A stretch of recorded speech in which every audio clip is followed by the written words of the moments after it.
नमो अरिहन्ताणं नमो सिद्धाणं नमो आयरियाणं नमो वज्रायाणं नमो लोये सवसाहूणं मङ्गलं भगवान् वीरो मङ्गलं गौतमो गणी मङ्गलं कुन्दकुन्दाद्यो जैनधर्मोऽस्तु मङ्गलम् सर्वमङ्गलमाङ्गल्यं सर्वकल्याणकारकं प्रधानं सर्वधर्माणां जैनं जयतु शाश्वतं जैनं जयतु शाश्वतं येनात्मा बुध्यतात्मैव परत्वेनैव चापरम् अक्षयानन्तबोधाय तस्मै सिद्धात्मने नमः।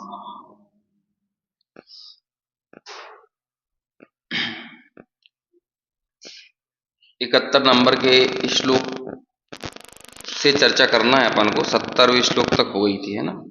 श्लोक क्रमांक 71, इसमें भी हमने अभी बाद में ले लेंगे। इसमें भी हम इसके अन्वयार्थ पर शायद पढ़ चुके थे, है ना, इसकी चर्चा कर ली थी। एक बार फिर भी अपन शुरू से ही करते हैं। टीका की उत्थानिका में सबसे ऊपर लिखा है कि जो इस प्रकार के आत्मा की एकाग्र मन से भावना करता है उसकी ही मुक्ति होती है। तो अपन ने जब पिछली चर्चा की थी तो इसमें एकाग्र शब्द के ऊपर ही अपन ने बहुत विस्तार से बात की थी कि एक आत्मा ही जिसके लिए अग्र हो वो एकाग्र है, और एकाग्रता को ही सामान्य का लक्षण कहा जाता है, और एकाग्रता ही मोक्ष मार्ग का भी लक्षण है। बिना एकाग्रता के कोई मोक्ष मार्ग नहीं बनता। सम्यक दर्शन, सम्यक ज्ञान, सम्यक चारित्र, इन तीनों को एक शब्द में कहना हो तो कह दो एकाग्रता। और जो सूत्र है ना, सम्यक दर्शन ज्ञान चारित्राणि मोक्ष मार्गः, इस सूत्र की रचना भी ऐसे ही की गई है कि सम्यक दर्शन, सम्यक ज्ञान, सम्यक चारित्राणि, इसमें तो है बहुवचन, लेकिन मोक्ष मार्गः इसमें क्या है, एक वचन है। 16वें नंबर की गाथा का भी अपन ने पिछली बार जो चर्चा हुई थी आखिरी, उसमें ये बात की थी कि उसमें भी ये कहा है कि दर्शन ज्ञान चारित्र इस तीन प्रकार का आत्मा नहीं होता है। आप दर्शन की सेवा अलग करो, ज्ञान की सेवा अलग करो और चारित्र की सेवा अलग करो, ऐसा नहीं होता है ना। वहां सेवा शब्द दिया है। सेवा मतलब उसकी आराधना करना, उसको पोषना, उसका अनुमोदन करना, अलग अलग नहीं होता है। वो कहते हैं आप एक आत्मा की सेवा करोगे तो उसमें दर्शन ज्ञान चारित्र तीनों की ही सेवा गर्भित होती है ना। तो ऐसी बात वहां पे आई थी। तो वहां भी यही संदेश दे रहे हैं कि एकाग्रता ही मोक्ष मार्ग है ना। और ऐसी बहुत बहुत गाथाएं हैं अपने क्या अष्टपाहड़ के भी वो वाले भाव पाहड़ वगैरह में है ना, अरहंत सिद्धाचार्य पाठक साधु हैं परमेष्ठीपण, सब आत्मा की अवस्थाएं आत्मा ही है शरण। उससे पहले ऐसी भी गाथा है कि दर्शन ज्ञान चारित्र इनकी तुम आराधना करते हो तो ये तीनों भी आत्मा ही है, आत्मा से अलग कुछ है नहीं। तो ऐसे कोई व्यक्ति कहे कि मेरे लिए सम्यक दर्शन सबसे आगे है, उसे कभी सम्यक दर्शन नहीं होगा। कोई कहे मेरे लिए सम्यक ज्ञान सबसे ज्यादा प्रधान है, उसे कहते हैं सम्यक ज्ञान नहीं होगा। कोई ये मानने लगे साधक अवस्था में कि मेरे लिए तो सिद्धत्व और अरहंत जो पर्याय हैं, मेरे को तो उसकी सेवा करना है, तो कहते उसकी सेवा नहीं होती है। कहते ये सब एक आत्मा रूप ही है। तो जब आप आत्मा की सेवा करते हो तो आत्मा की सेवा में इन सब की सेवा अपने आप गर्भित हो जाती है। तो आगे सबसे क्या होना चाहिए, स्वसंवेदन की वेदी पर बैठे हुए व्यक्ति के लिए एक आत्मा ही सबसे अग्र होता है, इसलिए उसे कहते हैं एकाग्र। हमने ये भी कहा था ना, एक का पर्यायवाची आत्मा है अनेक स्थानों पर। बहुत सारी गाथाओं का उल्लेख किया था। अहम एक को खलु शुद्धो डिम्ब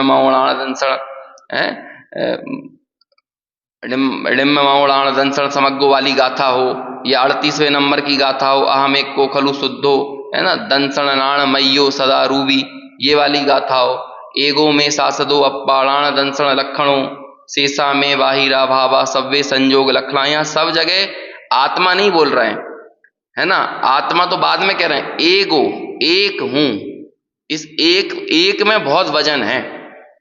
मैं एक हूं, बस आप इतना देखो, एक हूं का मतलब क्या है। अब इस एक में कोई का भी प्रवेश नहीं है। यहां पर तो पूरी चर्चा शरीर से भेद विज्ञान की चल रही है, क्योंकि शरीर में एकत्व के रूप में हमारा मोह प्रकट होता है, दिखता है, लेकिन भीतर में तो हम अनेक रूप अनुभव कर रहे हैं ना। अब अनेक रूप में क्या आ जाएगा कि ये दिखेगा नहीं कि मैं भाव कर्म से एकत्व स्थापित किए हुए हूं, ये दिखेगा नहीं मैं द्रव्य कर्म से एकत्व स्थापित किए हुए हूं। तो ये पता कैसे चलेगा कि मैं भाव कर्म से एकत्व रखता हूं और द्रव्य कर्म से एकत्व रखता हूं, ये पता कैसे चलेगा। तो इसे पता करने का तरीका ये है कि भाव कर्म और द्रव्य कर्म का ही तो प्रदेय, मतलब भाव कर्म और द्रव्य कर्म ने ही तो 9 कर्म दिया है। 9 कर्म है, इसका मतलब क्या है, इसके पीछे भाव कर्म और द्रव्य कर्म होगा ना। तो जिसे 9 कर्म में मजा आ रहा है, निश्चित तौर पे उसे भाव कर्म और द्रव्य कर्म में भी तो आनंद आ ही रहा होगा। जो फल में आनंद ले रहा है वो उसके मूल कारण का भी तो मजा ले रहा है। 9 कर्म तो फल है, लेकिन उसका कारण क्या है, उसका कारण तो है वो भाव कर्म, वो द्रव्य कर्म। आनंद तो उसका पड़ा हुआ है ना भीतर में, तब जाकर को तो हमें वो 9 कर्म में आनंद दिख रहा है, 9 कर्म में एकत्व स्थापित हो रहा है। तो ये कहते हैं कि जब भी आप एक से हटते हो और अपने आप को 2 रूप अनुभव करते हो, और कमाल की बात यह है कि आत्मा नहीं मानने वाला व्यक्ति अपने आप को पूरे विश्व रूप मानता है, पूरे विश्व के साथ संबंध स्थापित किए बिना रहता नहीं है। ये चीज अच्छी है, ये चीज बुरी है, ये करने योग्य है, ये करने योग्य नहीं है, ये जाने योग्य है, ये जाने योग्य नहीं है, ये संबंध बनाने योग्य है, ये संबंध बनाने योग्य नहीं है। हमारे पूरी दुनिया में ये चल रहा है कि नहीं। आप एक सिंगल चीज को भी नहीं देख सकते तटस्थ होकर, यदि आप एक का अनुभव नहीं करोगे तो जो अपने आप को एक नहीं मानता वो अपने आप को विश्व रूप माने बिना नहीं रहता है। यहां कहते हैं कि एकाग्र मन से भावना करता है, मतलब एक को सबसे आगे रखकर जो भावना करता है, और सबसे आगे किसको रखा, एक आत्मा को। और जिसने एक आत्मा को सबसे आगे रखा उसने, उसके लिए अब अरहंत भी आगे नहीं है, अब सिद्ध भी आगे नहीं है। अब सारे देव गुरु शास्त्र हों, चाहे व्रतादि हों, ये अपना क्या कहते हैं 202 नंबर की गाथा है ना प्रवचन सार की, उसमें पंचाचार को संबोधित किया है। जो दीक्षा लेने वाले छपक हैं, नव दीक्षित छपक हैं, नव दीक्षित छपक यानी अभी अभी जिन्होंने दीक्षा ली है, तो वो पंचाचार को संबोधित करते हैं। अब बहुत मार्मिक प्रकरण है, पूरा अमृतचंद्राचार्य ने उसकी टीका लिखी, तो उसमें लिखते हैं, हे दर्शनाचार्य, मैं तेरा तब तक अवलंबन रखूंगा जब तक कि तेरे प्रसाद से मैं अपने एक ज्ञायक भाव का दर्शन ना कर लूं। क्या कह रहे हैं, दर्शनाचार को ये बोल दिया कि दर्शनाचार सुनो, ये सब होते हैं ना 5, दर्शनाचार, ज्ञानाचार, है ना, हाँ, ये सब पंचाचार, ऐसे 5 आचारों को संबोधित करके लिखा कि जब तक तेरे प्रसाद से, मतलब मैंने तुझे साधन माना है लेकिन तू मेरे लिए आगे वागे नहीं है। अब इसे क्या बताएं, साधन मानना क्या होता है। जैसे कि आप अपना मकान बनवाते हो तो मकान में 50-100 लेबर को घुसाते हो कि नहीं, लेकिन आप लेबर को पहले ही एग्रीमेंट क्या रहता है, सुनो लेबरों, है ना, तुम्हें इस घर के अंदर तब तक एंट्री है जब तक तुम्हारे प्रसाद से मेरे रहने योग्य मकान का निर्माण ना हो जाए। और जिस दिन मेरे रहने योग्य मकान का निर्माण हो जाएगा ना, तुम्हें फटकने भी नहीं देंगे अंदर। तब तुम ये नहीं कहोगे कि ये सीलिंग हमने ही बनाई है, ये हमने प्लास्टर किया है, ये दीवार हमने खड़ी करी है, अब नहीं घुसने देंगे हम यहाँ पे। ऐसे ही जब हमने स्वसंवेदन को पा लिया तो हमने हम पंचाचारों से कह दिया है कि जब तक तुम्हारे प्रसाद से मुझे अब अपना स्वसंवेदन मिल गया, पंचाचार से कह दिया अब तुम अपना काम करो, निकल लो यहाँ से, अब तुम्हारी हमें कोई आवश्यकता नहीं है। और ये पहले ही एग्रीमेंट था, जिस दिन दीक्षा लेने गए थे ना उसी दिन एग्रीमेंट था, ये धोखा नहीं दिया। कोई ये कहने लगे देखो अब ज्ञानाचार, दर्शनाचार और इन सब की अब कोई विनय नहीं रह गई है, इन्हीं के प्रसाद से तुमको वो सब आत्मा की उपलब्धि हुई है और अब आत्मा की उपलब्धि हो गई तो तुमने इनको बाहर कर दिया।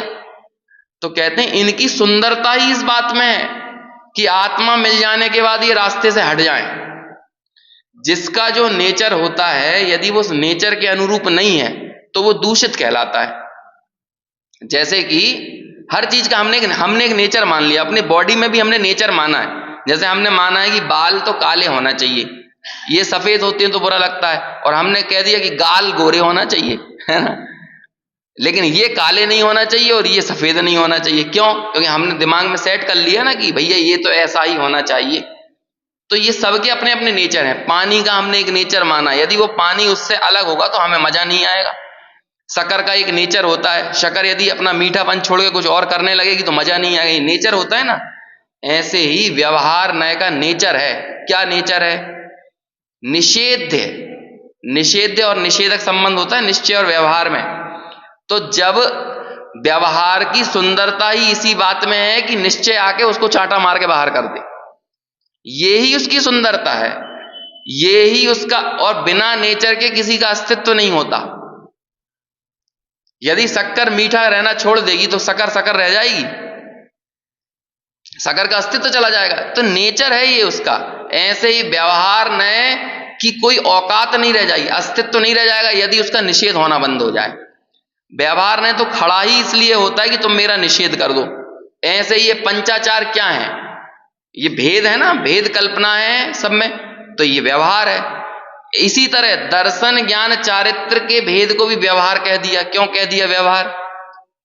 क्योंकि एक नहीं है, अनेक हो गए ना, दर्शन ज्ञान चारित्र ये अनेक हो गए। तो ऐसा अनेक मेरा स्वरूप नहीं हो सकता, मेरा स्वरूप तो एक होता है। तो ऐसे जो एकाग्र मन से, सबसे आगे कौन? आपके लिए सबसे आगे कौन? आपके लिए बोलो कौन सबसे आगे? आपके लिए सबसे आगे आप। समझ में आया? आपसे आगे और कोई नहीं है, आपके लिए सबसे आगे आप हो, इसे कहते हैं एकाग्रता। दुनिया में तो कहेंगे ये तो स्वार्थीपन की प्रवृत्ति है। अरे लोग जानते ही नहीं है स्वार्थी होना। जब कहते हैं ना कि हम अपने बारे में सोचते हैं सबसे ज्यादा, अपने बारे में सोचने वाला आदमी अपने शरीर के बारे में सोचेगा, अपनी संपत्ति के, अपने घर के, इसे लोग अपने बारे में। तो भैया ये एक नहीं है, ये शरीर एक नहीं है, ये संपत्ति वैभव, ये जो नौ कर्म जितना दिख रहा है ना, ये एक नहीं है। नौ कर्म की अनेकता ये दर्शा रही है कि नीचे द्रव्य कर्म भी अनेक रूप पड़ा हुआ है। और जब द्रव्य कर्म अनेक रूप है तो द्रव्य कर्म का बंध जिन भावों से हुआ है वो भाव कर्म भी अनेक रूप हैं। और हमें लग रहा है कि मैंने एक शरीर को अपना माना, एक शरीर को अपना नहीं माना। ये तो अनंत पुद्गल परमाणुओं से मिलकर बना हुआ एक स्कंद है जिसमें अनंत पुद्गल परमाणु शामिल हैं। और हम इन अनंत पुद्गल परमाणुओं की सत्ता को क्या कहते हैं? ये मेरी सत्ता है, ये मैं हूं। तो ये तो अनेक को आगे रखना है। आचार्य कह रहे हैं एक को आगे रखो, और एक मतलब सबसे आगे कौन? आप खुद, मैं स्वयं, मेरे आगे और कोई नहीं। और मेरे आगे कोई नहीं का मतलब क्या? कि मुझ में ना द्रव्य कर्म शामिल हैं, ना भाव कर्म शामिल हैं, और ना नौ कर्म शामिल हैं। ऐसा होता है द्रव्य कर्म, भाव कर्म और नौ कर्म से रहित एक वो है जो सकल कारक चक्र की प्रक्रिया से पार है, जो अनादि अनंत है, जो अक्षुण्ण है, जो कभी टूटता नहीं है, जो खंडित नहीं होता। जो खंडित होने वाली अवस्थाएं दिख रही हैं वो मेरा स्वरूप नहीं है। जो विभिन्न पर्यायों में जाकर कभी छोटा, कभी बड़ा, कभी ज्यादा ज्ञान, कभी कम ज्ञान, ये मतिश्रुत ज्ञान की अनेकता दिखती है। ये जो कर्मों के पर्यायों में शरीर का छोटा मोटा, बड़ा छोटा रूप दिखता है, कभी एक इंद्रिय, कभी दो इंद्रिय, कभी संगी पंचेंद्रिय, कभी असंगी पंचेंद्रिय, नाना तरह की जो पर्याय हैं ये मेरा स्वरूप नहीं है। और जो इस पर्याय को ये मानता है ना मैं हूं। देखो ये वाली गाथा 71वें नंबर की गाथा के पहले वाली गाथा क्या थी? मैं गोरा नहीं हूं, मैं सूक्ष्म नहीं हूं, मैं स्थूल नहीं हूं, ये वाली थी ना। गौरा स्थूला कृशोभा अहम इत्यंगेना विशेषयन, है ना। मैं गोरा नहीं, मैं स्थूल नहीं, मैं कृश नहीं, मतलब कृश यानी पतला, स्थूल यानी मोटा, गोरा यानी क्या कहते हैं गोर वर्ण वाला, है ना, श्याम वर्ण वाला, ऐसा मैं, मेरा स्वरूप नहीं है। तो ये शरीर मात्र से एकत्व स्थापित करने का मतलब आपने एक शरीर में नहीं अपनत्व स्थापित किया है। क्यों लिखा ये टोडरमल जी ने क्यों लिखा कि ये जो शरीर दिख रहा है ये क्या है? ये अनंत पुद्गल परमाणुओं से मिलकर बनी हुई अवस्था है और ये असमान जाति द्रव्य रूप एकत्व की जो पर्याय दिख रही है, असमान जाति द्रव्य पर्याय दिख रही है, मैं इसमें भेद स्थापित नहीं कर पा रहा हूं। और मेरे अज्ञान का जो मूल और जो चरम है वो यही है कि देखो तो सही, ये एक जिस द्रव्य रूप ये स्वयं है वैसा तो मानता है नहीं और अपनी क्या कहें मालिकाना हक किस पर दिखा रहा है? जो खुद अनंत पुद्गल परमाणु, मतलब अनंत पुद्गल मतलब क्या हुआ? अनंत द्रव्य हो गए ना वो। अनंत पुद्गल मतलब देखो जाति अपेक्षा कितने द्रव्य होते हैं? 6 द्रव्य और संख्या अपेक्षा अनंत, और एक एक की संख्या अनंत अनंत है। मतलब जैसे जीव अनंत है, पुद्गल अनंत अनंत है। तो पुद्गल भले जाति तो एक द्रव्य है लेकिन संख्या अपेक्षा ये शरीर कितने द्रव्य है? संख्या अपेक्षा बताओ ना आप। ये अब आप देखो उस व्यक्ति को आप क्या कहोगे जो व्यक्ति अपने पुत्र को तो पुत्र ना माने और दुनिया भर के मोहल्ले भर के बच्चों को अपना बच्चा बताता फिरे, तो क्या कहोगे उसे? जो तेरा है तूने उसको तो अपना माना नहीं और जो तेरे नहीं है उनके प्रति अपने मालिकाना हक जता रहा है। तो जिन जिन घरों में जाके तू ये कहेगा ना कि ये मेरा ये मेरा ये मेरा, उनके मालिक मतलब उनके माता पिता तो तुम्हें लापड़ मारेंगे, तमाचे मार मार के भगाएंगे कि नहीं, डंडे मार मार के भगाएंगे कि नहीं? बोलो क्या होगा? ये अब वो क्या बताऊं, वो बार बार वो अभी याद आ जाता है वो युगल जी बाबूजी का भजन विस्मय होता रे वाला। उसमें एक पंक्ति आती है, अणु की ममता छोटा अपराध नहीं है। ये अनंत अणु है, एक अणु पर भी बहुत अच्छी अच्छी पंक्तियां हैं उसमें। यदि क्षण भर भी स्खलन मेरा अणु पर होता तो सह नहीं सकता इस अनीति को एक अणु भी। यदि मेरा स्खलन एक अणु पर होता है ना तो इस अनीति को इस अनीति को अणु सह नहीं सकता। तो फिर क्या होता है? फिर वो सारे अणु मिलकर कर्म रूप परिणामित होकर मुझसे जुड़ते हैं और मुझको दुखी करते हैं। अनीति मैंने पहले अणु की, पहले मैंने अणु पर अपना वर्चस्व दिखाया, तो फिर उन सारे अणुओं ने क्या किया? मेरे लिए कर्म प्रवाह खड़ा किया। और हमने एक अणु पर ममता नहीं की है, हमने तो कितने अनंत पुद्गल परमाणु, समझ रहे हो कितनी बड़ी अनीति करते चले आ रहे हैं। छोटी अनीति है, कितनी बड़ी अनीति है। अब आप विचार करो, आपको अनेकों में मैं नहीं दिख रहा हूं ना, ये ही सबसे बड़ा अज्ञान का मूल है। ये मेरे सबसे बड़े अज्ञान का मूल यदि कुछ है तो वो ये है। देखो एक व्यक्ति अभी ऐसा आया था पेपर में कि कहीं मैक्सिको सिटी में, मैक्सिको कंट्री है ना, तो उसने मैक्सिको की राजधानी भी मैक्सिकन सिटी है ना, तो उसने क्या किया, उसको हवाई जहाज से ऊपर लेके गए उस व्यक्ति को और उसने क्या किया कि ऊपर जाने के बाद पूरे के पूरे उसने एक बार में पूरा शहर देखा, गलियां देखी, मात्र 5 मिनट में उसने सब चीजें देखी। और सब कुछ देखने के बाद नीचे आके पूरा का पूरा मैक्सिको सिटी का चित्र बना दिया उसने। और एक एक गली मोहल्ला जैसा जो जो ऊपर से देखा था ना उसने पूरा, आप देख रहे हो दिमाग की सामर्थ्य, देख रहे हो ज्ञान की ताकत कितनी थी। लेकिन आप एक बार बताओ, यदि वो उस पूरी मैक्सिको सिटी में भले उसने सारा चित्र बना दिया हो, लेकिन यदि वो ये ना बता पाए कि इनमें मेरा घर क्या है, तो बोलो वो कितना विद्वान है, उसकी विद्वत्ता कितनी मानी जाएगी। उसने पूरे घर का चित्र तो बना दिया है।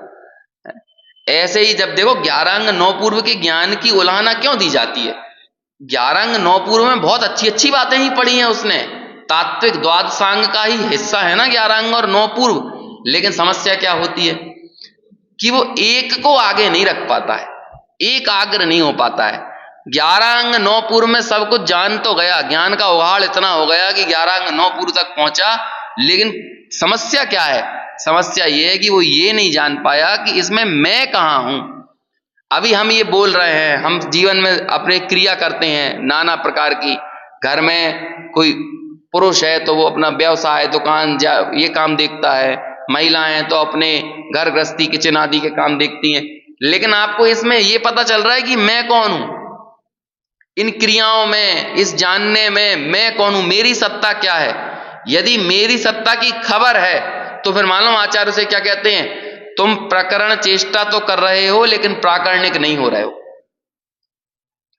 प्रकरण चेष्टा और प्राकरणिक का अपन ने एक आध बार अर्थ किया था ना, कि जैसे कि शादी विवाह हो तो तंबू बंबू लगाने वाले कौन कहलाते हैं, वो कर रहे हैं प्रकरण चेष्टा।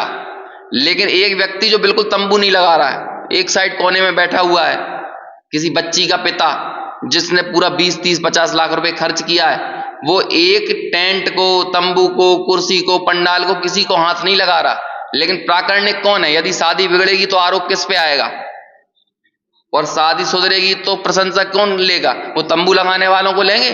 उन्हें तो आपने 200-500 रुपए में जो बुक किया है उतने लेके चले जाएंगे। तो अच्छा बुरा जो भी होगा, खाने बनाने में उसने नमक नहीं डाला इतना सा भी खाने में, लेकिन यदि खाना बिगड़ेगा तो कौन को दोष दिया जाएगा? वो लड़की के पिता को दिया जाएगा। तो प्राकरणिक कौन है और खाना बनाने वाला कौन है? इसे बोलते हैं प्रकरण चेष्टा तो कर रहे हो लेकिन प्राकरणिक नहीं हो रहे हो।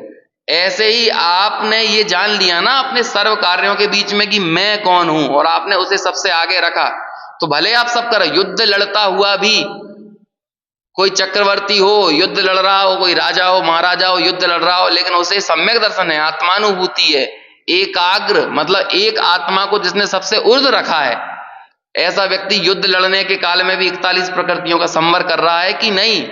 तो 41 प्रकृतियों का संवर अनेक में अनेकों को आगे रखने से हो रहा है कि एक को आगे रखने से हो रहा है? एक को आगे, एक आत्मा जिसके सबसे, अपनी तो पहचान करो इस सब में। मैं बोल रहा हूं, आप सुन रहे हो, हमारे ज्ञान का कुछ परिणमन चल रहा है, लेकिन इसमें मैं कौन हूं, मेरी सत्ता क्या है? यदि ये सत्ता की खबर नहीं लगेगी तो समझ लो असत्ता में सत्ता की कल्पना है, और असत्ता में सत्ता की कल्पना का नाम ही मिथ्या दर्शन है, और क्या है? जो मैं नहीं था उसे मैंने मैं मान लिया। तो ऐसा यह कहते हैं कि आपकी मुक्ति बस एक ही तरीके से हो सकती है और दूसरा कोई तरीका नहीं है। अभी जब हम इसकी टीका पढ़ेंगे ना तो उसमें तो आया एकांतिकी, पहला शब्द ही है एकांतिकी, एकांतिकी। जबकि लोग कहते हैं कि जैन दर्शन तो अनेकांतवादी है, कहते हैं लेकिन सुनो, ये जैन दर्शन का अनेकांत में भी अनेकांत चलता है। यहां पर हम अनेकांती, ऐसा अनेकांत अनेकांत का एकांत नहीं है। क्या होता है ये?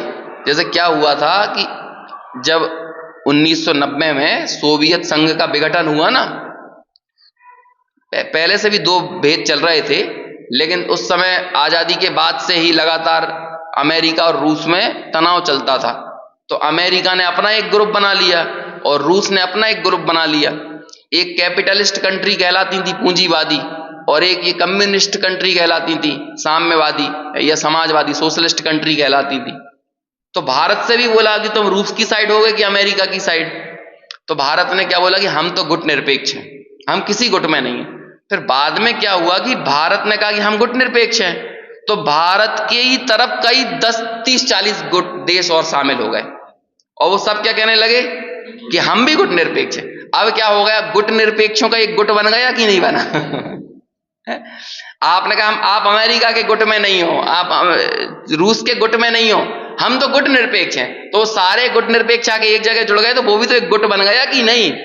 ऐसे ही आप ये कहने लगो हम अनेकांतवादी, हम अनेकांतवादी, तो ये अनेकांत का एकांत हो गया कि नहीं? तो फिर अनेकांत का अनेकांत क्या होगा कि हम सम्यक अनेकांत को मानते हैं और सम्यक एकांत को मानते हैं।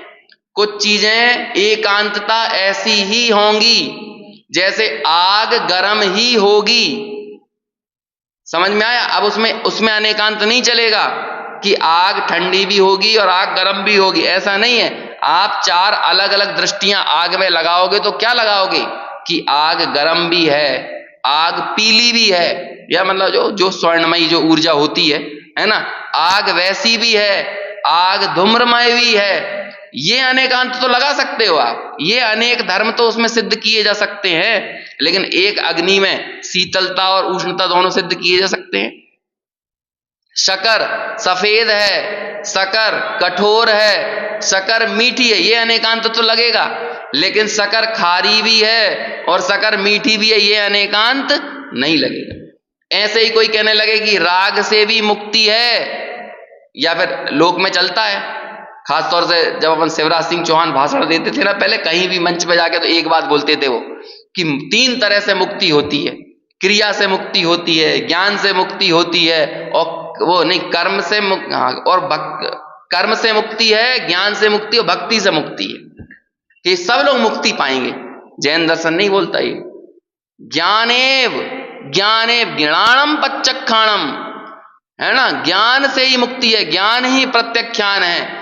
एक ज्ञान स्वभाव के अलावा आप ये सोचो कि ज्ञान से भी मुक्ति और राग से भी मुक्ति है, तो ये मुक्ति की परिभाषा नहीं है।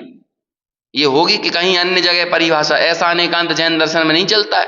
तो उन्होंने तो बोल दिया, आप यदि अच्छे से ईमानदारी से यदि आप नौकरी धंधा पेशा कर रहे हो ना, इससे भी मुक्ति मिल जाएगी, वो ये कहते हैं। आप राजनीति में अच्छे से राजनीति कर रहे हो, इससे भी मुक्ति मिल जाएगी। आप क्रिकेट खेलते हो, अच्छे से क्रिकेट खेल रहे हो, ये भी खेलोगे ना, इससे मुक्ति मिल जाएगी। तो कहीं कर्म से भी मुक्ति है, ऐसा जैन दर्शन में ये आना अन्याय नहीं चलता। हाँ बिल्कुल। कई लोग भक्ति, तुम्हें ज्यादा ज्ञान नहीं है, कोई बात नहीं, भगवान की भक्ति करो, कीर्तन करो, नाम जप करो, उससे मुक्ति हो जाएगी। भले आपने, अरे बिना निर्णय के कौन सा नाम जप करोगे? कौन मुक्ति देने वाला है? जब तक ये निर्णय नहीं होगा कि मैं कौन हूं, ये मूलभूत सवाल है, मैं कौन हूं। इस निर्णय के बिना, निर्णय पर जोर है, जैन दर्शन का जोर निर्णय पर है। यहां पर किसी क्रिया को, किसी बाहरी कहना चाहिए जो भी ठटकर्म होते हैं धर्म के नाम पर, उनको यहां पर किसी को ऊर्ध्व नहीं किया है, निर्णय को ऊर्ध्व किया है। और निर्णय किसके बल पर होता है? ज्ञान के बल पर। इसलिए ज्ञान को इतना ऊपर रखा है। प्रमाण नय रधिगमा, है ना, ऐसा सूत्र बनाया कि प्रमाण से वस्तु को जानो, नय से वस्तु को जानो, अधिगम करो। यदि आपको अधिगम नहीं है, निर्णय नहीं है, तब तक आपके कोई अनुभूति का, धर्म का, सम्यक दर्शन का, सुख का संबंध नहीं है। ऐसे एकाग्र, एक सबसे आगे हो। तो यहां पर नीचे लिखा एकांतिकी, टीका में ये बात आई, एकांतिकी। ये बात 101% क्या, जितने परसेंट सत्य होता है ना, ये उतने परसेंट सत्य है, उससे और ज्यादा ही सत्य हो सकती है, लेकिन कम सत्य नहीं है। कि जब तक एकाग्र मन से ऐसे आत्मा की जो भावना करता है, कैसे आत्मा की, कि मैं इस असमान जाति द्रव्य पर्याय रूप ये मेरी सत्ता नहीं है, मैं तो एकमात्र ज्ञान स्वभावी हूं। और ये ज्ञान स्वभाव से जो अपने आप को सबसे अग्र रखकर जो अपनी साधना आराधना करता है, यही एकमात्र सुख का मूल कारण है। देखो अब अपन श्लोक पढ़ते हैं। मुक्तिरेकांतिकी तस्य चित्ते यस्याचला धृतिः तस्य नैकांतिकी मुक्तिर् यस्य नास्त्यचला धृतिः। पद्यानुवाद। चित्त में निश्चल धारणा उसे मुक्ति आई हो, जिसे न निश्चल धारणा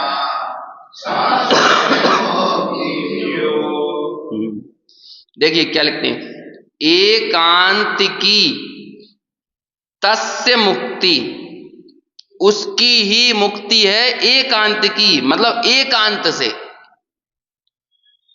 अभी बाबूजी युगल जी का एक छोटी सी प्रवचन की क्लिप आ रही थी, उन्होंने कहा था कि आत्मा के स्वरूप में अब ज्यादा अपेक्षा मत लगाओ कि मैं किस नए से शुद्ध हूं, और ये सब चीजें लगाना बंद करो।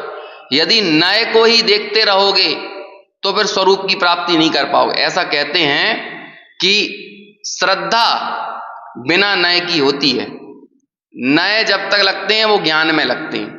ज्ञान से जब आपने निर्णय कर लिया, और अब जब श्रद्धा का श्रद्धेय जो बनेगा ना, वो किसी नए से नहीं होगा। जैसे देखो, जब लड़की के लिए वर की तलाश की जाती है, तब देखो लड़की के लिए पूरी प्रोफाइल आती है कि नहीं, पुरुष की, कि घर में कौन से नंबर का लड़का है, कहां तक पढ़ा लिखा है, कितना कमाता है, ठीक है ना, तो सब चीजें आ रही हैं। सब देख रहे, गोरा है, काला है, हाइट कितनी है, बात कैसे करता है, सारी प्रोफाइल आप देखोगे। तो ये सब जानना क्या कहलाएगा? ये प्रमाण। प्रमाण से आप उसका ज्ञान कर रहे हो, जान रहे हो कि भैया तीसरे नंबर का बच्चा है, उसके नीचे 2 भाई बहन और हैं, उसके बड़े 3 भाई बहन, 2 भाई बहन और हैं। तो आपने सब देख रहे हो, पहले आप देख रहे हो कि ऊपर वालों की अपेक्षा, मतलब बड़े भाई की अपेक्षा कौन सा है? वो छोटा है। और छोटे भाइयों की अपेक्षा कौन सा है? बड़ा है। और माता पिता की अपेक्षा कौन सा है? मंझला है ना? लेकिन अब ये बताओ, शादी करके जब पत्नी आ गई है, अब वो बोलो बड़ा है, छोटा है कि मंझला है? जबकि जब उसे पसंद करवाया था तब सब बताया था, और सब देखा भी था, सब जाना भी था। लेकिन अब जो पति के प्रति श्रद्धा है, बोलो किस पे श्रद्धा है? बड़े पे श्रद्धा है कि छोटे पे श्रद्धा है कि मंझले पे श्रद्धा है?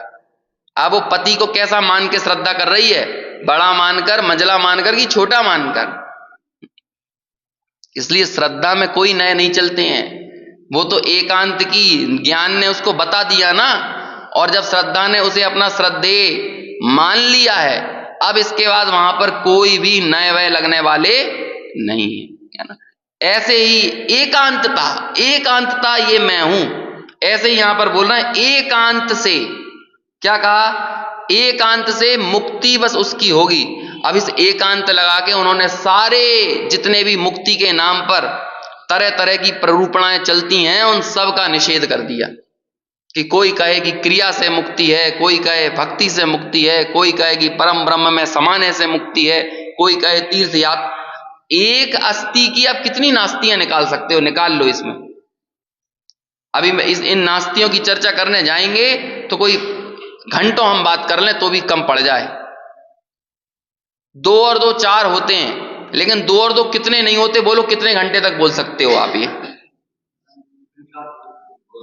कितने घंटे तक प्रवचन किए जा सकते हैं? 2 और 2 कितने नहीं होते के ऊपर घंटों निकाल दो आप बोलो 2 और 2 5 नहीं होते, 2 और 2 6 नहीं होते, 2 और 2 7 नहीं होते। आप जितनी संख्याएं हैं ना वहां तक लगाते चले जाओ, आपका अंत नहीं है। अब ऐसे ही इसकी नास्ति लगाते जाओ। किसी भी अस्थि को समझने के लिए नास्ति से विचार इसलिए तो करवाया जाता है। अब इसकी नास्ति लगाओ कि एकांत से, यानी ऐसे ही मुक्ति होगी। कैसे मुक्ति होगी? कि कहते हैं कि जिस पुरुष ने तस्य चित्ते यस्य अचला धृति, जो अचल रूप से अपने स्वरूप के, सच्चे स्वरूप के, आत्म स्वरूप के, ज्ञान स्वरूप के निर्णय करके उसमें ही धारणा करता है कि यही मैं हूं, इसके अलावा और कुछ मैं नहीं। जो ऐसा मानता है ना, मैं द्रव्य कर्म नौ कर्म भाव कर्म से पार हूं, ये असमान जाति द्रव्य पर्याय रूप जो परिणमन दिख रहा है ये मैं नहीं हूं, जो ऐसा मानता है उसकी ही मुक्ति होगी। अब इसके अलावा किन किन की मुक्ति नहीं होगी? लगाते जाओ, जितने लगाना है लगा लो। कौन सी नदी में स्नान करें तो मुक्ति होगी? शाही करें कि अशाही करें तो मुक्ति होगी? कौन सी, किससे मुक्ति होगी? सम्मेद शिखर से मुक्ति होगी कि कैलाश से मुक्ति होगी? बोलो कौन से क्षेत्र से मुक्ति होगी? किस काल में मुक्ति होगी? किस द्रव्य से मुक्ति होगी? एकांतता, एकांतिकी का मतलब यह है कि इससे ही मुक्ति होगी, इसके अलावा और किसी से मुक्ति होने वाली नहीं है। तो मुक्ति एकांत की तस्य, मतलब सिर्फ उसकी ही मुक्ति होगी, एकांतता उसकी ही मुक्ति होगी।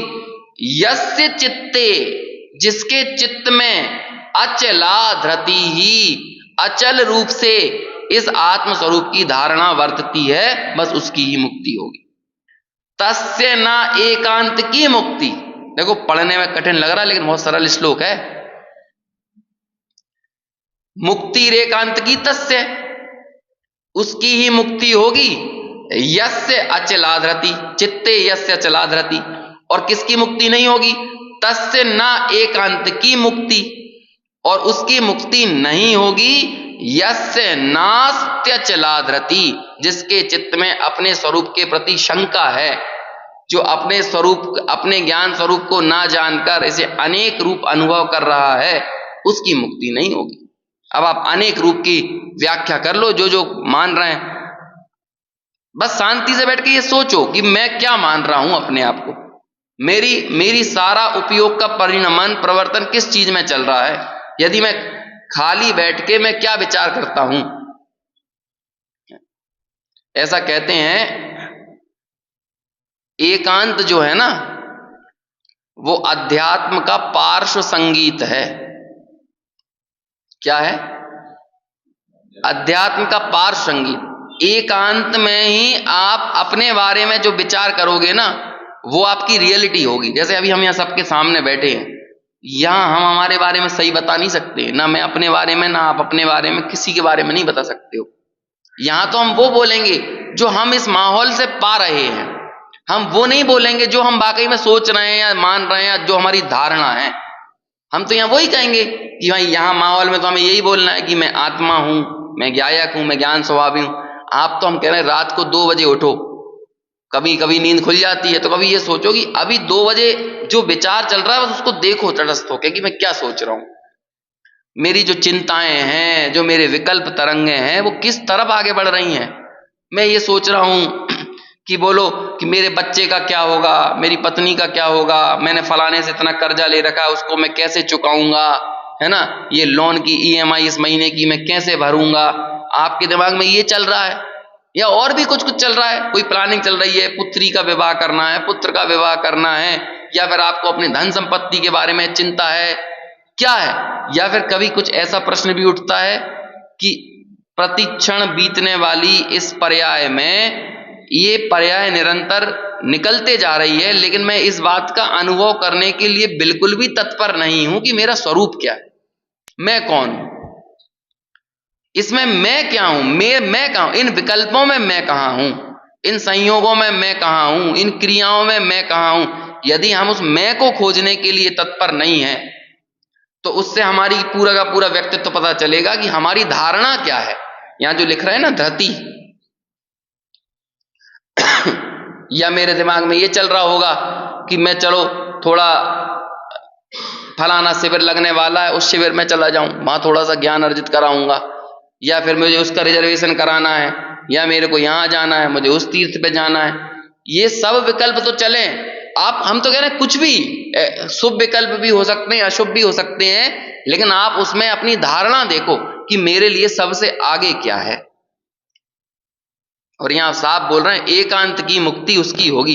अब हम अब आखिर में क्या करेंगे, जब हमारे लिए आत्मा सबसे ऊर्ध्व नहीं होता तो हम क्या करने लगते हैं कि हम जो कुछ भी कर रहे होते हैं उसमें ही कुछ ना कुछ धर्म बताने लगते हैं।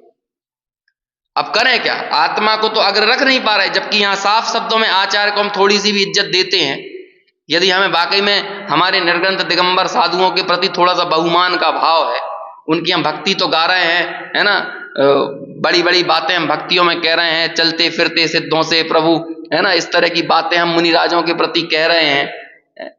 निर्वस्त्र दिगंबर काया से भी प्रकट हो रहा अंतर मन, हम ऐसा बोल बोल के उनकी भक्ति गा रहे हैं। तो यदि हमारे मन में उनके प्रति बहुमान का भाव है, तो वो ये साफ शब्दों में हमें कहते हैं कि मुक्ति एकांत की ऐसी ही होगी कि जो अपने अचल, जो अपने वास्तविक स्वरूप की धारणा करेगा, जो अपने आप को इस असमान जाति द्रव्य पर्याय से भिन्न जो एक अनुभव करेगा, उसकी ही मुक्ति होगी, अन्य की मुक्ति नहीं होगी। बस ये समझ लो कि ये क्या है, ये है सुप्रीम कोर्ट का जजमेंट है, समझ लो, ये इतनी बड़ी बात है।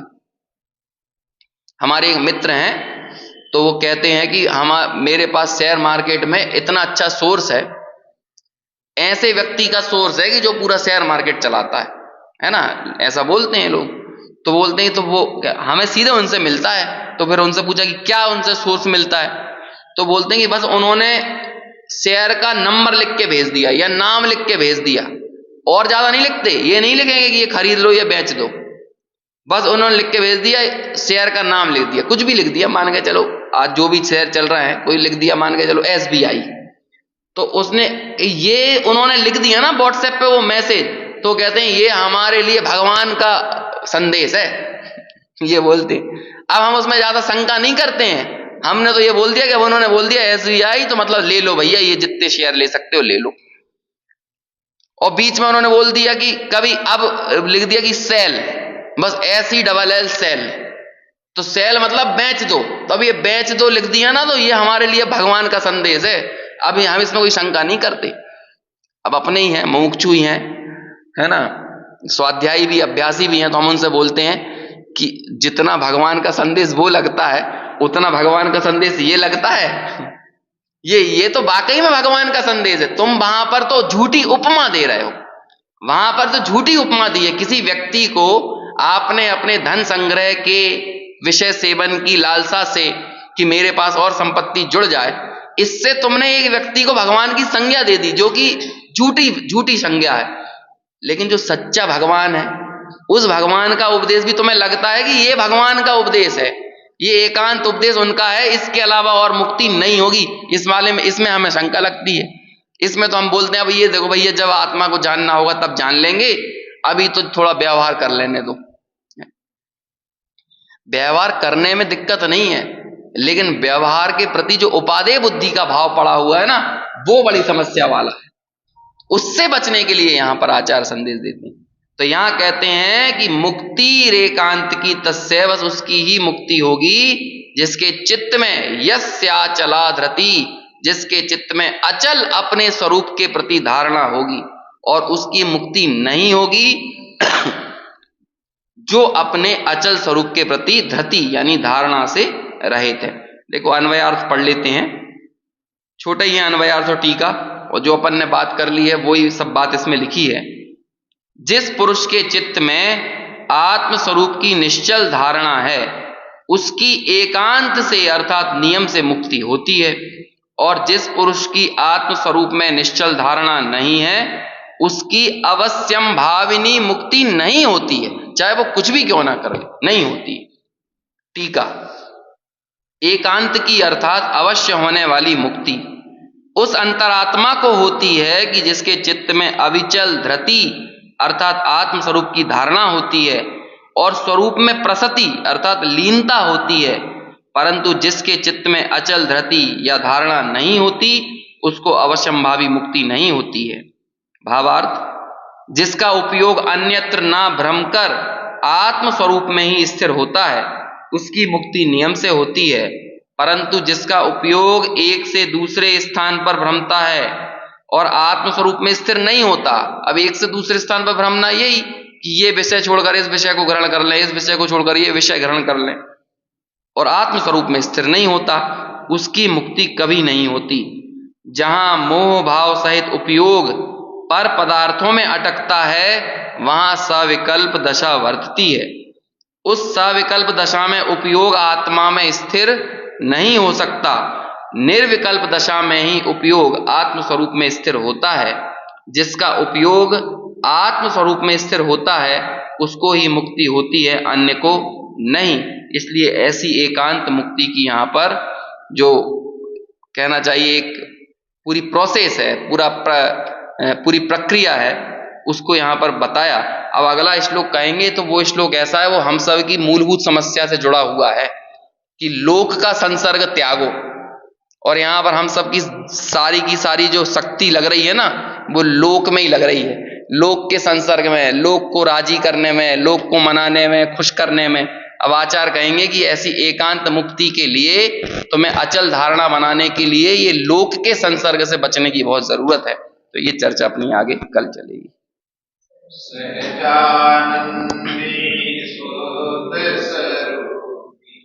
अविनाशी में आत्म स्वरूप सहजा